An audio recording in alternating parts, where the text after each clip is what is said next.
Parashat Shofetim. Tu institueras des juges et des magistrats dans toutes les villes que l'Éternel ton Dieu te donnera, dans chacune de tes tribus. Ils devront juger le peuple selon la justice. Ne fais pas fléchir le droit. N'aie pas égard à la personne et n'accepte point de présent corrupteur, car la corruption aveugle les yeux des sages et fausse la parole des justes. C'est la justice seule que tu dois rechercher si tu veux te maintenir en possession du pays que l'Éternel ton Dieu te destinera. Ne plante chez toi ni bosquet ni arbre quelconque auprès de l'Éternel que tu devras ériger à l'Éternel ton Dieu, et n'érige pas de statue chez toi, chose odieuse à l'Éternel ton Dieu. Deutéronome 16. Il y a 3 données qui sont communes à notre monde. Ces données sont désignées par l'espace, le temps et le mois. On entend par ce dernier l'expérience de l'être propre à chacun. C'est le jeu de ces 3 facteurs qui différencie notre monde dit monde de l'action, Olam HaAsiya, à celui des mondes supérieurs. Restons donc dans notre monde physique. L'espace est le lieu extérieur nécessaire à l'existence des choses. C'est le cadre dans lequel se meuvent tous les objets et opèrent toutes les créatures. Le temps se mesure par l'intermédiaire du mouvement d'objets physiques dans l'espace et constitue le processus même du changement. Le mois correspond dans l'univers physique à l'ensemble des créatures vivantes qui jouent un rôle dans les dimensions spatio-temporelles de notre monde. Elles se distinguent du reste de la création par la conscience qu'elles ont d'elles-mêmes et par la connaissance qu'elles ont du monde. Le Gaon de Vilna écrit que 3 éléments fondamentaux fixent la halakha, la loi juive. Le mois, c'est-à-dire les juges, les prêtres, les lévites, les magistrats. Le temps, c'est-à-dire le milieu infini dans lequel succèdent les hommes. Et les événements qui restent une force agissant sur le monde à un moment précis, Bayami Mahem, et les magistrats qui rendaient la justice en ces temps-là. Et enfin l'espace, le lieu dans lequel s'élabore la halakha, la loi juive, et qui devient l'espace choisi par Dieu.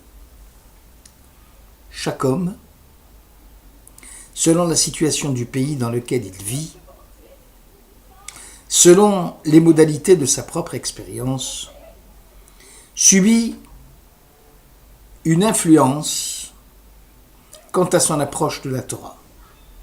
Il y a une approche d'un être libre qui est différente d'un être aliéné. Il y a une démarche différente pour celui qui vit d'événements et celui qui porte seulement un regard sur le passé. Il en va de même pour l'espace. Il y a un lieu destiné à connaître des catastrophes répétées, comme Sichem, le lieu où fut vendu Joseph, et plus tard lieu du schisme entre le royaume d'Israël et celui de Juda, et un autre lieu destiné à connaître la joie. Le Gaon de Vilna continue et dit qu'il en est de même pour l'élaboration de la loi juive. Il y a un espace géographique déterminé propre à son élaboration. La halakha a marqué le rythme de la vie, donnant à chaque musicien la partition qui convient à son instrument. Ceci rappelle que la vie des hommes dans la culture d'une société donnée produit des effets qui interagissent constamment avec le patrimoine normatif du judaïsme. Chaque époque et chaque culture exige qu'un nouveau défi soit sans cesse relevé.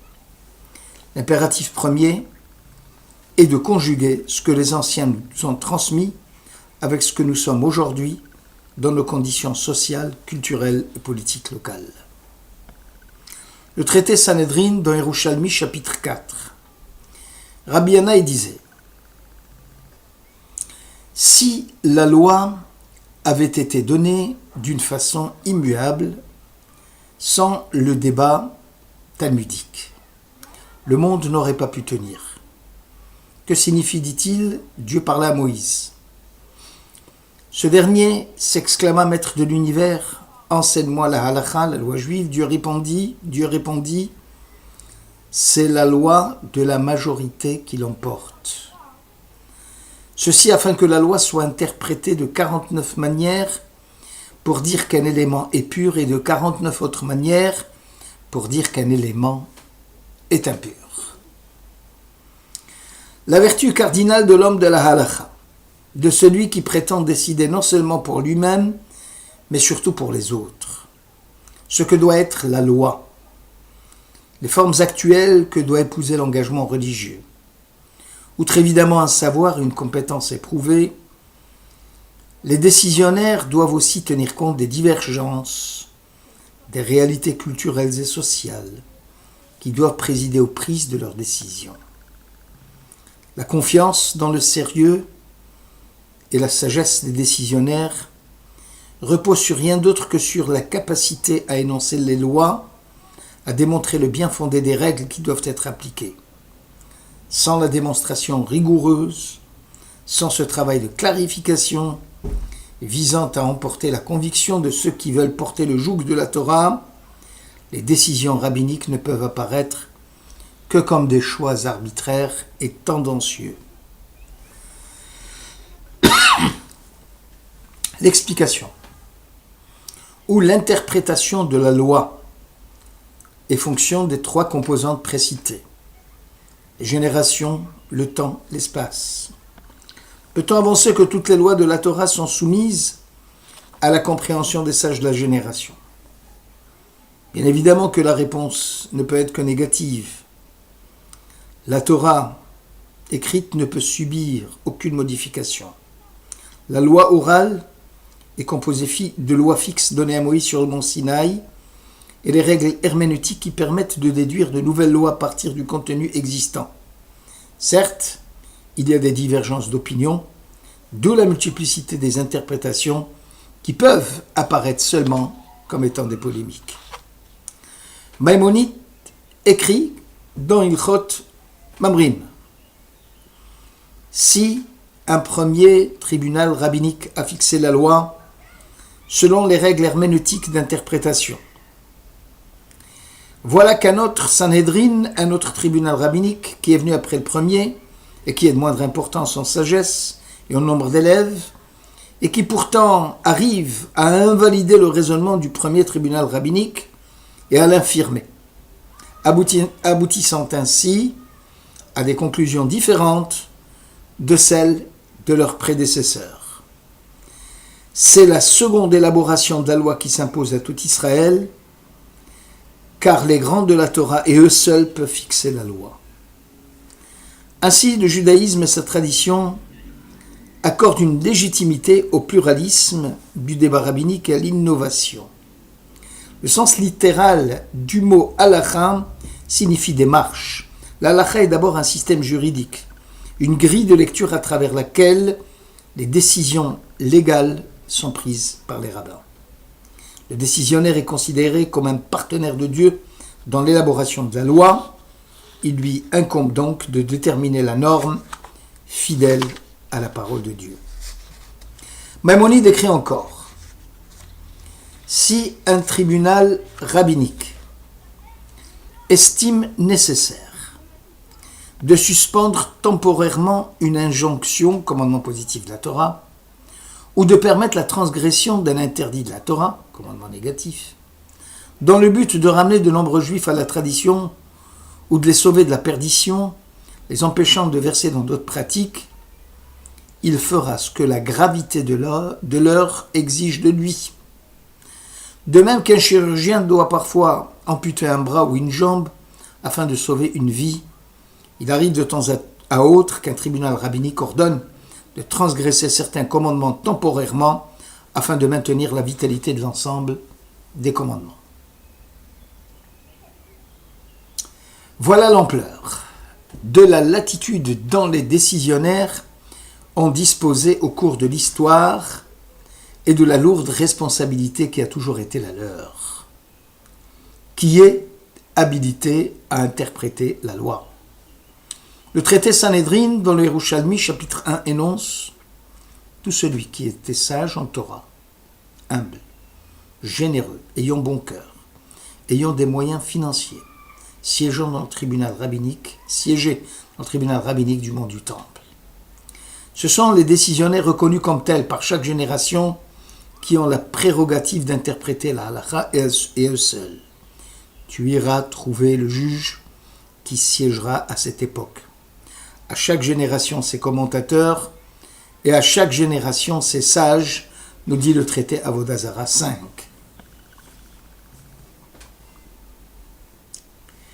Dieu qui a donné la Torah au Sinaï et qui a confié la responsabilité aux sages de chaque génération d'interpréter la Torah en fonction des besoins et des problèmes de leur temps, c'est l'opinion de la majorité qui fait la décision et non l'intervention divine. Cela même si les décisionnaires de notre temps n'ont pas l'envergure des décisionnaires des générations passées, rien pourtant n'y change. La littérature rabbinique offre des centaines d'exemples de modifications intervenues dans la halakha pour des motifs divers. Modifications dues à des mutations sociales ou économiques. Un exemple, autrefois si une personne avait perdu un objet, il lui suffisait d'en donner des signes distinctifs pour pouvoir le récupérer. Depuis que se sont multipliés les escrocs, il a été institué « Va chercher des témoins qui vont certifier que tu n'es pas un imposteur » Baba Metzia 28b. Ou encore, une dette contractée devant le Beddin ne sera pas annulée la 7e année, prescription de Hillel, devant la réticence d'accorder les prêts à l'approche de l'année de rémission. Modification due et introduite par esprit de conciliation. Nos maîtres ont enseigné. Autrefois, c'étaient les personnes en deuil qui restaient à leur place, tandis que les gens défilaient devant eux pour leur présenter leurs condoléances. Il advint que les familles se disputaient la préséance, chacune prétendant passer la première. Il fut institué que désormais, ce soit la foule qui reste immobile et les endeuillés qui passent devant eux. Sanhédrin 19a. Modification due à un scrupule moral. Nos maîtres ont enseigné. Autrefois, on avait coutume d'apporter la nourriture chez une famille endeuillée. Les riches dans des paniers d'or et d'argent. Les pauvres dans des paniers d'osier. Les pauvres en concevaient de la honte. Il fut institué que tout le monde apporte la nourriture dans les paniers d'osier par déférence envers les pauvres. Mishnah Bikurim 3. Modification introduite également dans l'intérêt général de la société. Tikkun Olam. Autrefois, le mari avait coutume de déformer son nom et celui de sa femme et le nom de son lieu de résidence dans l'acte de divorce par souci de discrétion.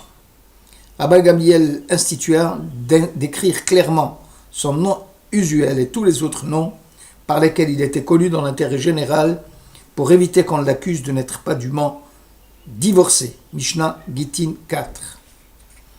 Rabbi Yaakov Emden, 1697-1776, qui fut l'un des décisionnaires de premier plan en Allemagne, écrivit: De nombreuses ordonnances ont fait leur apparition à différentes époques de l'histoire juive, certaines autorisant ce qui est interdit, d'autres interdisant ce qui était permis.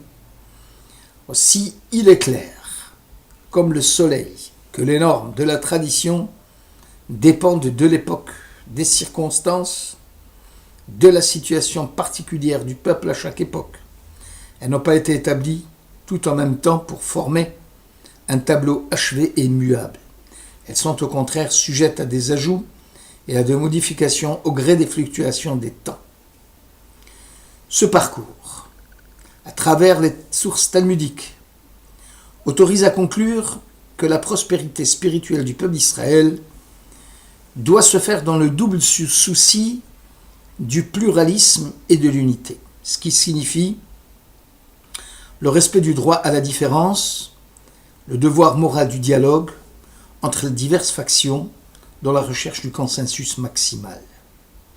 Il ne faut pas laisser pour compte tous les juifs qui se revendiquent bien qu'éloignés de toute allégeance aux pratiques religieuses. L'idéal de l'unité dans la diversité devrait permettre l'enrichissement mutuel et de renouer les liens qui doivent se tisser entre toutes les tendances de la nation juive. Merci de votre écoute.